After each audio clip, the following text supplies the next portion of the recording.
नमस्कार, जय हिंद, वंदे मातरम। एक बार फिर से आपका बहुत बहुत स्वागत है। आपको बता दें कि महाराष्ट्र के अंदर विधानसभा चुनाव 2024 के अंदर है और इससे पहले विधानसभा चुनाव महाराष्ट्र का सबसे बड़ा मास सर्वे निकल के आ चुका। अब की बार क्या शिंदे गुट या फिर बीजेपी की सरकार बनेगी 288 सीटों पर? अब किसकी बनती हुई नजर आ रही है सरकार, वो सबसे बड़ा सर्वे हम आपके बीच में आज लेके आए हैं। सबसे बड़ा सर्वे आज लेके आए हैं सी वोटर टीम नाउन और फलोदी सट्टा बाजार ने महाराष्ट्र का सबसे बड़ा फाइनल मास सर्वे जारी कर दिया। अब की बार किसकी सरकार बनती हुई नजर आ रही है? अब की बार देखा जाए तो शिवसेना, कांग्रेस और सभी पार्टियां मैदान में उतर चुकी है महाराष्ट्र के अंदर।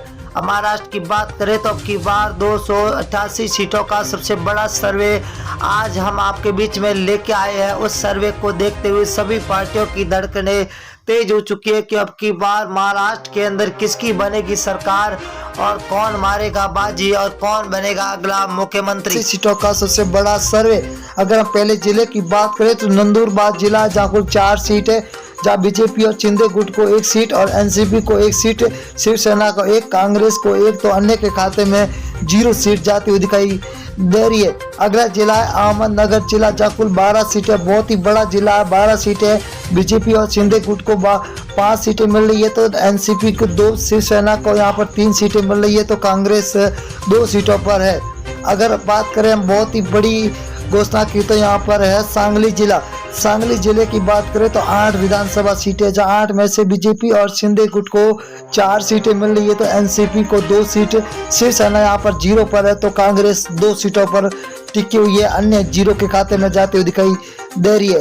उस्मानाबाद जिले की बात करें तो कुल 4 सीटें, 4 विधानसभा सीटों में से बीजेपी और शिंदे गुट को यहाँ पर 0 सीट मिलती हुई दिखाई दे रही है, तो यहाँ पर एनसीपी को 1, शिवसेना को 1, तो कांग्रेस यहाँ पर 2 सीटों पर सबसे आगे चलती हुई दिखाई दे रही है।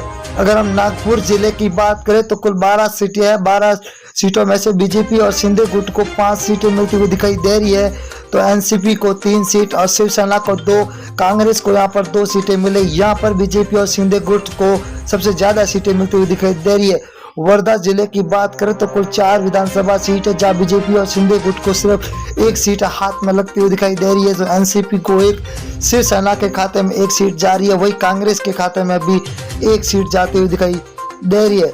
अगर हम मुंबई जिला की बात करें तो मुंबई के अंदर 26 विधानसभा सीट है, ये सबसे बड़ा जिला है, यहाँ पर सबसे ज्यादा सीट है 26 है, जहाँ बीजेपी और शिंदे गुट को 11 सीट मिल रही है, तो एनसीपी को 5, शिवसेना को 7, यहाँ पर कांग्रेस को 3 सीटों पर ही टिकना पड़ रहा है। अगर हम बात करें वाशिम जिला है का, जहाँ पर 3 विधानसभा सीट है, 3 में से बीजेपी और शिंदे गुट को 1 सीट, वही एनसीपी को 1, शिवसेना के खाते में 1 सीट जा रही है, तो कांग्रेस यहाँ पर 0 पर टिकी हुई है। अगले जिले की बात करें तो पुणे जिला है, जहाँ पर कुल 21 विधानसभा सीट है, बहुत ही बड़ा जिला है, जहाँ पर 21 विधानसभा है, बीजेपी और शिंदे गुट को 9 सीट मिल रही है, तो एनसीपी को 5, शिवसेना को 4, तो कांग्रेस यहाँ पर 3 सीटों पर टिकी हुई है, अन्य के खाते में 0 सीट मिलती हुई दिखाई दे रही है। सिंधुदुर्ग जिला है, जहाँ पर कुल 3 विधानसभा सीट है, 3 में से बीजेपी को और शिंदे गुट को 1 सीट मिल रही है, वही एनसीपी के खाते में 1, तो शिवसेना के खाते में 1 सीट जा रही है, वही कांग्रेस को 0 सीट पे यहाँ पर टिकना ही पड़ रहा है। अगली बात करें हम अकोला जिला है, अकोला के अंदर कुल 5 विधानसभा सीट है, 5 में से बीजेपी और शिंदे गुट को 2 सीट मिल रही है, तो एनसीपी को 1, वही शिवसेना के खाते में 1 जा रही है, तो कांग्रेस यहाँ पर 1 सीट पर टिकी हुई है, तो अन्य के खाते में 0 सीट जाती हुई दिखाई दे रही है। नांदेड़ जिला है, नांदेड़ के अंदर 9 विधानसभा सीट है, जहाँ बीजेपी और शिंदे गुट को 4 सीट मिल रही है, तो एनसीपी को 2, शिवसेना के खाते में 2 सीटें जा रही है, तो वही कांग्रेस यहाँ पर 1 सीट पर टिकी हुई है। बहुत ही बड़ा महा ओपिनियन पोल है अब की बार महाराष्ट्र का। रायगढ़ जिला है, कुल 7 सीटें है, 7 में से बीजेपी और शिंदे गुट को 3 सीट मिल रही है, तो वही एनसीपी को 2, शिवसेना के खाते में 1 सीट मिल रही है, तो यहाँ पर कांग्रेस को 1 सीट मिलती हुई दिखाई दे रही है। यहाँ पर अब की बार महाराष्ट्र के अंदर बीजेपी और शिंदे गुट का महागठबंधन है, और यहाँ पर नासिक जिला है, जहाँ पर 15 सीट है, बीजेपी और शिंदे गुट को 5 सीट, एनसीपी को 5 तो शिवसेना को 3, कांग्रेस के खाते में 2 सीटें जाती हुई दिखाई दे रही है। यहाँ पर अन्य 0 पर टिका हुआ है। तो महाराष्ट्र की 288 सीटों का भयंकर सर्वे जारी हो चुका है, जहाँ पर कोल्हापुर जिला है जहाँ पर 10 विधानसभा सीट है। बीजेपी महागठबंधन में 4 सीटें, वही शिव महागठबंधन के अंदर 5, तो अन्य के खाते में 0 सीट जाती हुई दिखाई दे रही है। अगले जिले की बात करें तो रत्नागिरी जिला है जहां पर कुल 5 विधानसभा सीट है। 5 में से बीजेपी महागठबंधन को 2, वही शिव महागठबंधन को 3 सीटें मिली हुई दिखाई दे रही है। तो अन्य के खाते में यहाँ पर 0 सीट जाती हुई दिखाई दे रही है। अगली हम बात करें अमरावती जिले की, तो यहाँ पर कुल 8 सीटें है जहाँ बीजेपी महागठबंधन को 3 और शिव महागठबंधन को 5, अन्य के खाते में 0 सीट जाती हुई दिखाई दे रही है। अगले जिले की ओर रुख करेंगे तो दोस्तों बहुत ही बड़ा जिला है जहां पर कुल ठाणे है। ठाणे के अंदर 18 विधानसभा सीट है। 18 में से बीजेपी महागठबंधन को 9, तो शिव का महागठबंधन को 9 सीटें मिल रही है।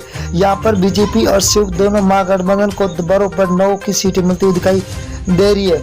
अगर हम सोलापुर की बात करें तो सोलापुर के अंदर 11 विधानसभा है। 11 के अंदर बीजेपी महागठबंधन को 6, तो शिव महागठबंधन के अंदर 5 सीट मिल रही है। तो अन्य के खाते में यहाँ पर 0 सीट जाती हुई दिखाई दे रही है। बहुत ही बड़ा सर्वे जारी हो चुका। सतारा जिले की बात करें तो सतारा के अंदर विधानसभा सीटें 8 है।